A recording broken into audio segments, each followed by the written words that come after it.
You're listening to Too Much on Her Plate, the podcast for smart, busy women who are tired of running on the hamster wheel and are ready to create freedom from overeating and emotional eating. I'm your host, clinical psychologist, author, and a smart, busy woman too, Dr. Melissa McCreary.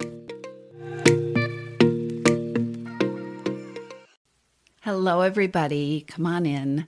Welcome back to the Too Much on Your Plate podcast. And if you're new here, welcome. Take a listen. And if you like what you hear, be sure to subscribe so that you get updated about all the upcoming episodes when they are created and made available to you.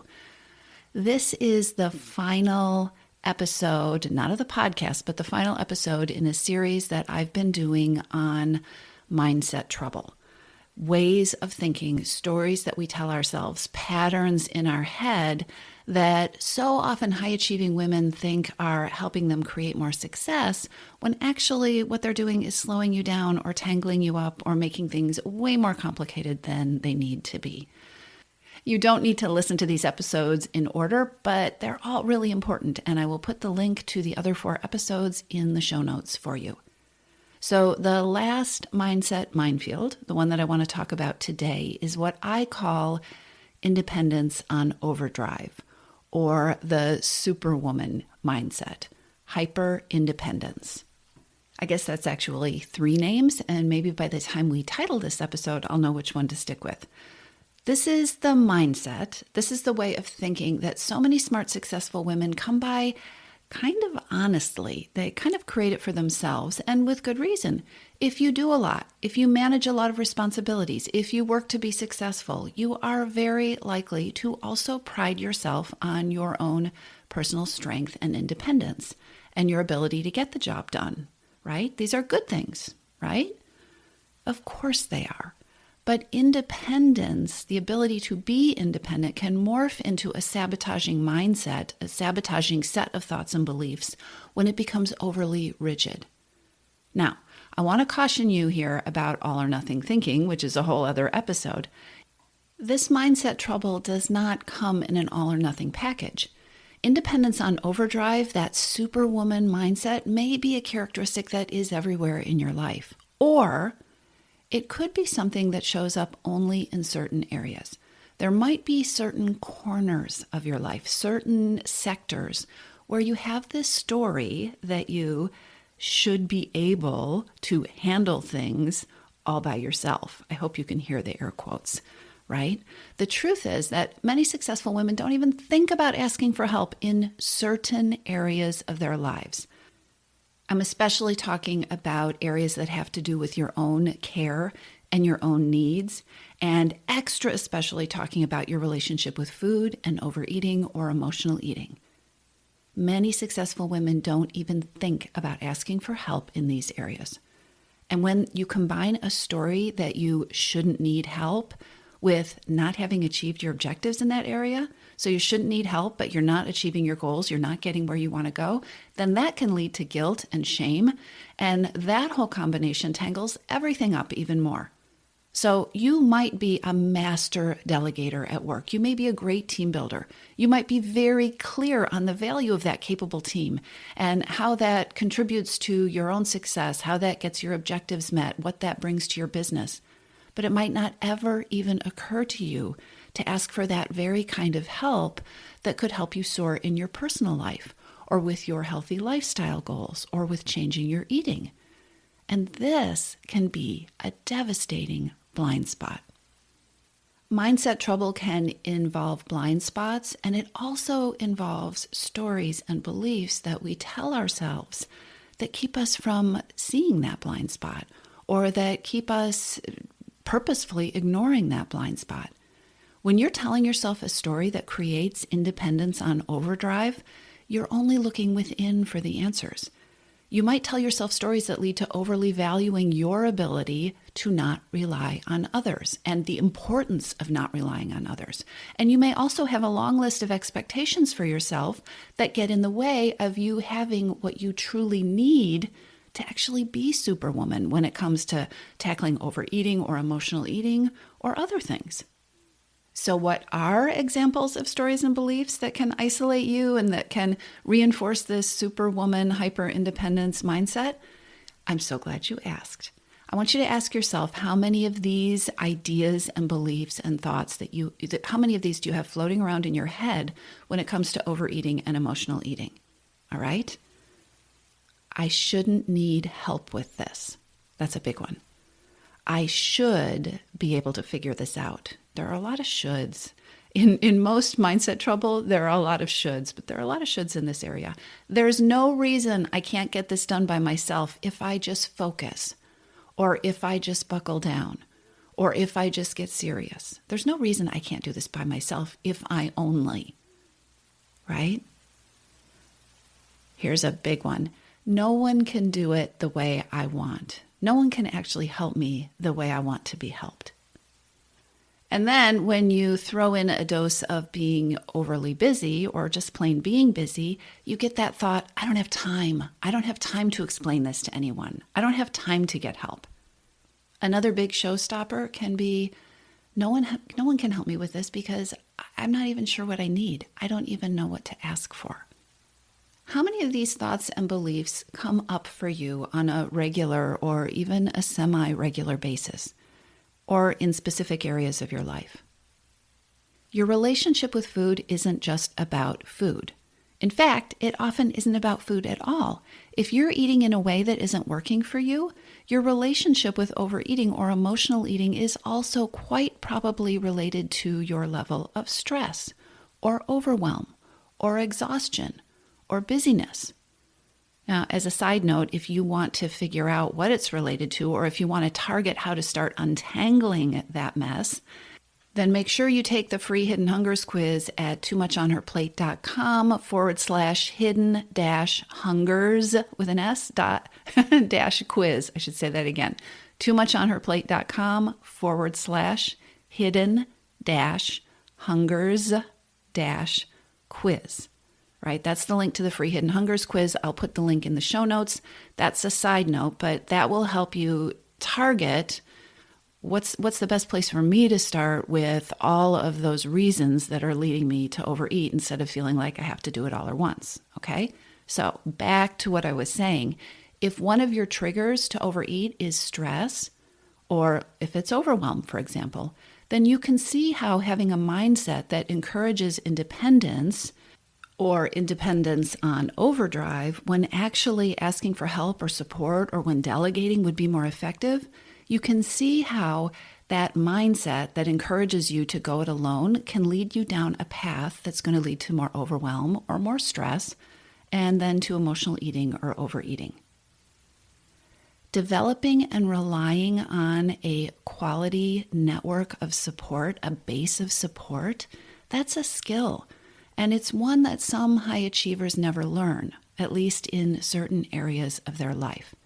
This is a key piece because most of you absolutely know how to build a network of support, and you do it in certain areas of your life or in most areas of your life. But it is not uncommon to have blind spots or areas of your life where you are telling yourself that support isn't warranted or deserved, or it shouldn't be necessary. And if this is the case, it's holding you back, it's slowing you down, or it's keeping you in a vicious cycle of feeling overwhelmed or stressed and overeating. Your support foundation, the foundation of support and help, when it is fleshed out, it is not just help and other people doing things. It's also an awesome source of that actual nourishing feeling of being supported. You know how that feels? It's also an actual awesome source of information and motivation and encouragement and accountability and perspective and partnership and mentorship and so much more. When you have that missing in one specific area of your life, it's like having a garden and then having a corner of the garden that you just decide never to water or tend or weed or nourish. You can absolutely predict what that part of the garden is going to look like. Superwoman syndrome, independence on overdrive, this can also be very specific.